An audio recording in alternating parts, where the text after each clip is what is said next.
G'day. It is Tabletop Tuesday slash We-D&D-day, so I figured I'm going to do something a little bit different this time. I'm basically just going to go through a bunch of homebrew items, magic items specifically, on the D&D Beyond forum or whatever it is, and I will just be speaking my mind and telling my thoughts on everything. Okay, so the first item we're looking at is the Grey Staff. It is a uncommon staff that requires attunement by a wizard or sorcerer. Classifies as a +2 wooden staff. Weighs 3 pounds. Activates when you speak the command word. It then hovers beneath you and can be ridden in the air. It has a flying speed of 50 feet and can carry up to 400 pounds, but its flying speed becomes 30 feet while carrying over 200 pounds. The staff stops hovering when you land. The staff also has 7 charges that recharge at dawn and can be used to cast Ray of Frost or Hold Person for 1 charge, Cone of Cold, Ice Storm, Wall of Ice for 3 charges, or Control Weather for 4 charges. Each time a charge is used to cast a spell, the caster must make a DC 15 Constitution saving throw or gain a level of exhaustion. This magic item is made by... Doesn't give the player name. The username, rather. Oh, that's sad. To me, I'm not very familiar with how the mundane enchantments, so the +1, +2, and +3 work on staves. I'm assuming that it just adds to like their spell attack modifier. Anyway, basically to me this just looks like a it's basically an overglorified flying broom that's also a staff that can cast spells. Now, what I'm curious about with the wording is each time a charge is used to cast a spell. So this uses Control Weather uses 4 charges, meaning it's an wow, an 8th level spell for 4 charges, really? Does that mean they have to roll 4 times or just the once? Because that's a little bit on the iffy side, and I don't really see many people using it if that's the case. Yeah, I get the feeling that this was kind of just added to make it balanced enough to be an uncommon magic item. I'm not sure. I'm not going to say for certain. It's interesting. I personally wouldn't use it. I think depending on how the charges work, it's either stupidly overpowered or no one wants to touch it because they don't want to accidentally kill themselves from exhausting themselves on spells. Because, if you get up to like 5 and then you were going to get a decent sleep, but you didn't because you were ambushed, your character's just dead. At least I think it's dead. So it's an interesting item, and if you want to use it, then I say all the more for you. I actually think that a decent amount of work was put into it, but as I said, to me it just feels like an overglorified flying broom with spells. The next item is the Amulet of Dexterity. It requires attunement. It is a wondrous item that is rare, and it just increases your dexterity score to 19 while wearing the amulet. It has no effect if your dexterity is 19 or higher. Yeah, I don't really see much wrong with it. It's rare. It'd be interesting if it had some like minor effects as well. Like maybe you can get a cursed copy or something, but that'd be entirely up to the DM, and then you'd have to work out the mechanics around it. Still, just flat boosting items. It's been done before. Like I think it's Gauntlets of Ogre Strength or something. So cool. That's something. The Alethessa Gold Pages. It is a wondrous item, a legendary item, and requires attunement by a wizard. Now, with how this is and how it's described, I would actually classify this as an artifact rather than a legendary item, but okay. It's up to them. It's completely up to them. I'm fine with that. This magic book was forged with gold from deep within the Forge of Souls, or any legendary forge in your campaign. Used by Iska the Wise Silvari, elven wizard companion to the hero Nordak. Galantaro, or any two legendary characters of your campaign. Sentience. The book is sentient. It has a neutral. It's neutral good. See, they're claiming that it's an artifact here, but they classified it as a legendary item here, which I find odd because there are other items within here that classify as artifacts. I don't remember which one. I think one of the ones that I have open is. So that's curious. With an intelligence of 20, a wisdom of 14, and a charisma of 12. It has hearing and dark vision up to a range of 60 feet. Okay, so it can... And it's dark vision, so I'm assuming that it has normal vision as well, so it can see? I'm guessing? Because just because something's sentient doesn't mean that it can see. So I'm assuming that it... like, blind vision, maybe? I don't know. This artifact can understand all languages and communicate with those deemed worthy through telepathy, if they turn to it. Okay. That's fine. But it just says requires attunement by a wizard, so 9 times out of 10 the DM's probably going to have the book talking to them, because it doesn't really have any alignment issues. Okay. Each of the following are granted by the DM at a specific point in the campaign. Oh, I see. So it's like a slowly evolving book. That's cool. Okay. Turn to golden paper golem. The book turns into a small paper golem. The golem can perform simple orders. It has dark vision and essence detection. I'm not sure what essence detection is, but that's cool. Golem functions as a wizard's familiar with 5 HP. If the golem suffers any damage, it turns back into a book and cannot be used until a long rest. The paper golem can maintain a wizard's concentration on an additional spell. This uses the wielder's action. As in, it uses the action to turn them in, or to pass concentration onto the golem. That's interesting, though. Like, that could have some balance issues. I know I want to talk about balance issues with my stupidly ridiculous homebrew stuff. But I like it. It could work. You'd need to be very careful with the concentration stuff and all that, because that's like 2 concentration spells at any given time. So it's not ridiculously broken, but it could have some issues. Turn to Golden Stone Golem. The book turns into a Golden Stone Golem. The golem is capable of defending whoever it is attuned with, and is resistant to fire and is immune to poison, sleep, charm, and bleeding effects. Shouldn't it also be immune to, like, psychic and things that other constructs are immune to, because it's a golem?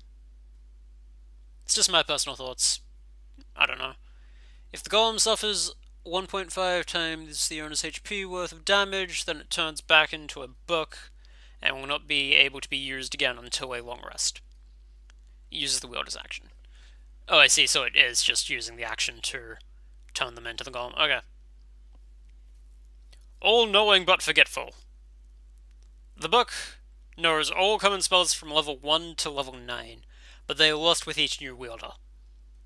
In order for the book to regain its memory, the wielder must succeed a Knowledge Arcana DC 15 to identify a spell being cast. The wielder gains advantage on all Knowledge Arcana checks. I'm guessing that this wouldn't be accessed until a higher level, because that seems a little bit ridiculous, not gonna lie. Like, it depends on how it's implemented. Like, sure, they're saying DC 15, but that's not really that hard when you think about it. Because Knowledge Arcana, it's a wizard, it has to be a wizard. Meaning they'll have a high intelligence anyway. And they've probably put proficiency into Arcana, so I don't know. That seems like it could have some balance issues further down the line. And then invisibility.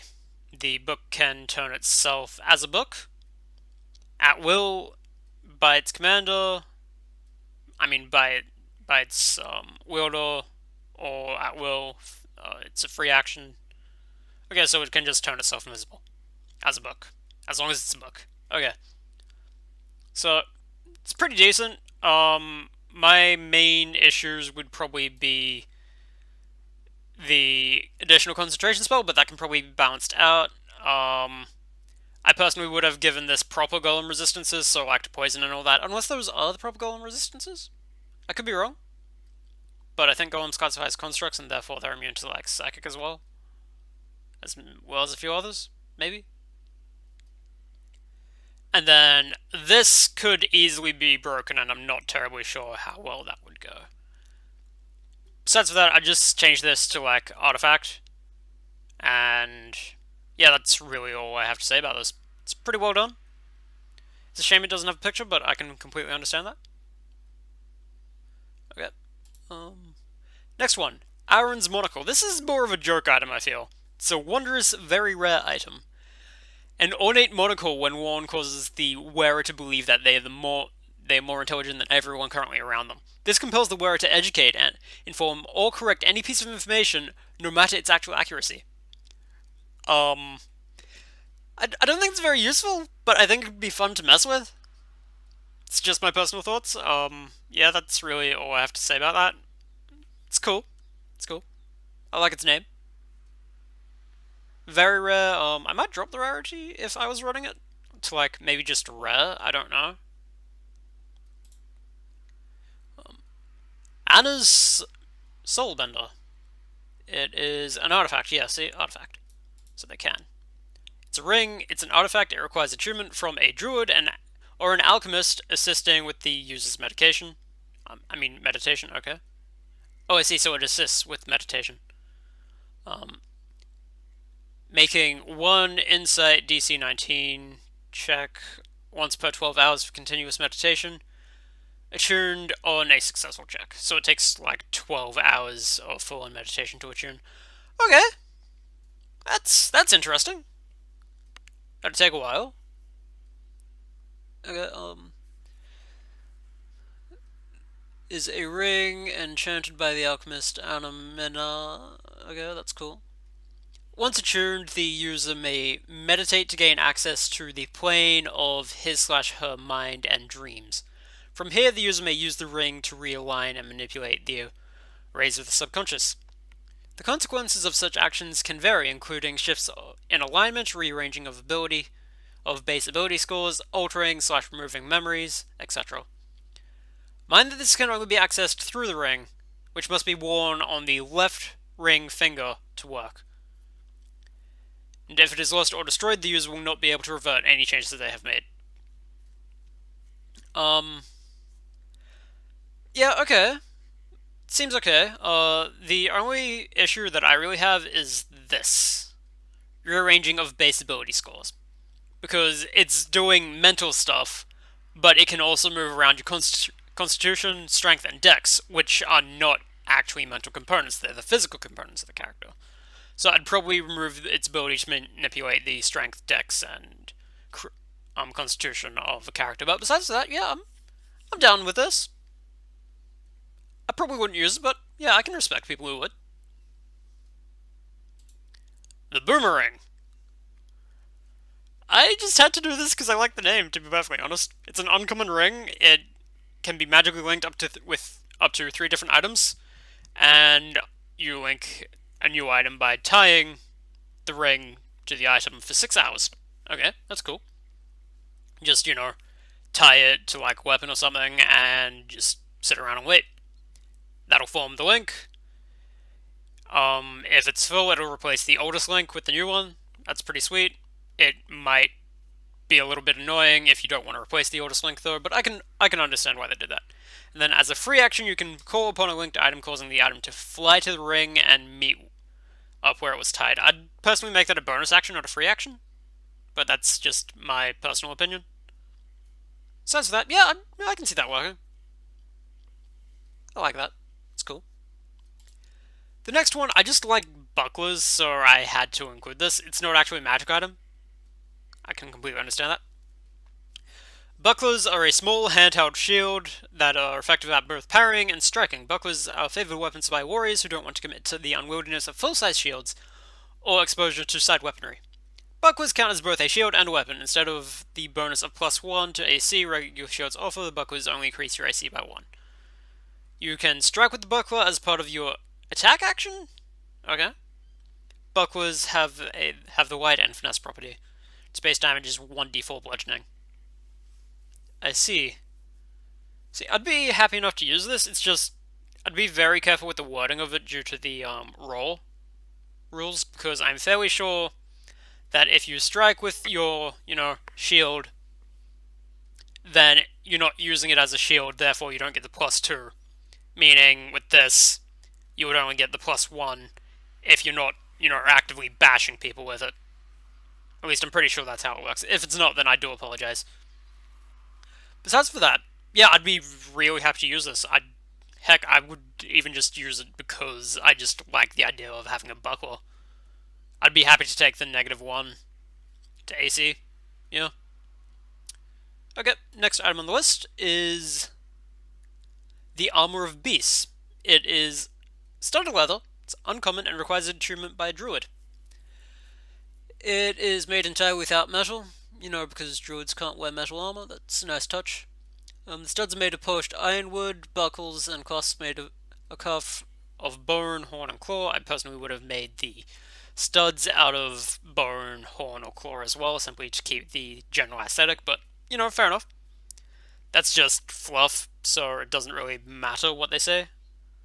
When you use your wild shape, this armor changes as well, granting +2 AC while in animal form. I'd actually like that.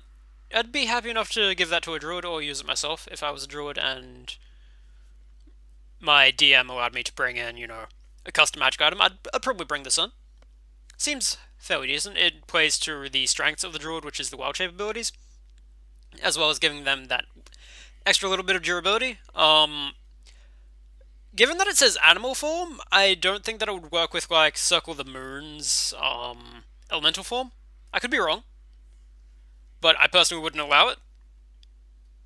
Okay, that's cool. That's cool. I can get behind that. And finally, the Ample Cutlass. I have a lot of issues with this weapon. It classifies as a rapier, but it's cutlass. Why? The only reason why I can see for that is to get the 1d8 instead of the 1d6.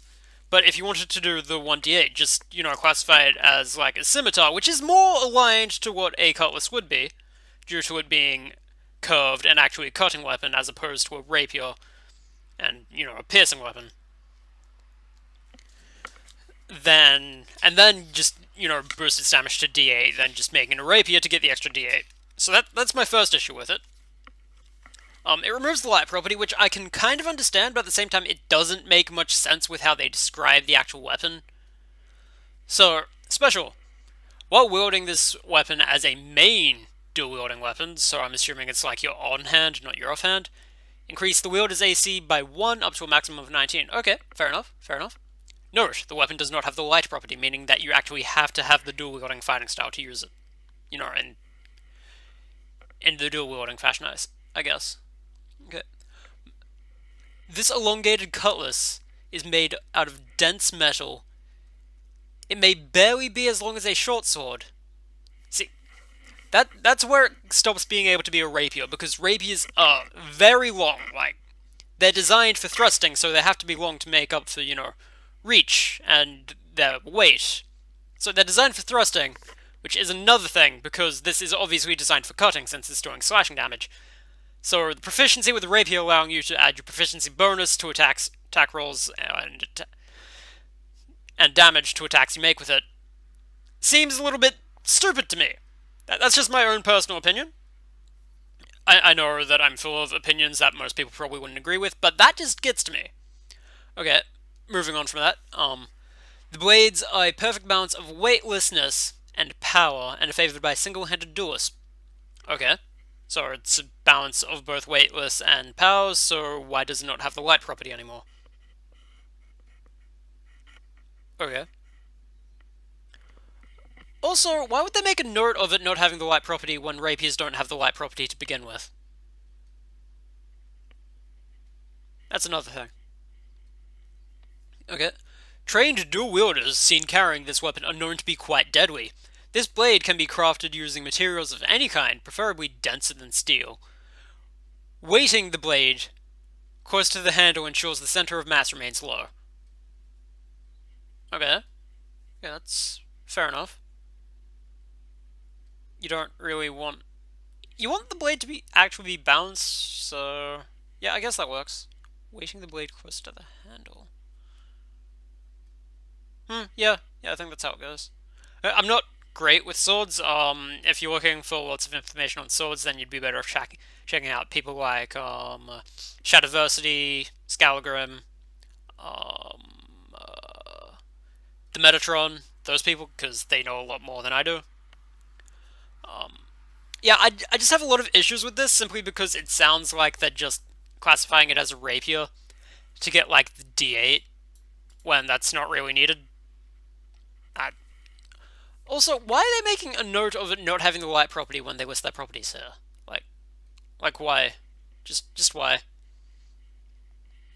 Anyway, so this was just me going through some random magic items that I thought might be interesting and just checking them out. And I don't know, I had a bit of fun with it, just talking about it, explaining my reasons for a lot of things to you guys. If you enjoyed, then sweet, let me know. If not, then okay, I'll try something different next time. And I'll see you all later. Cheers!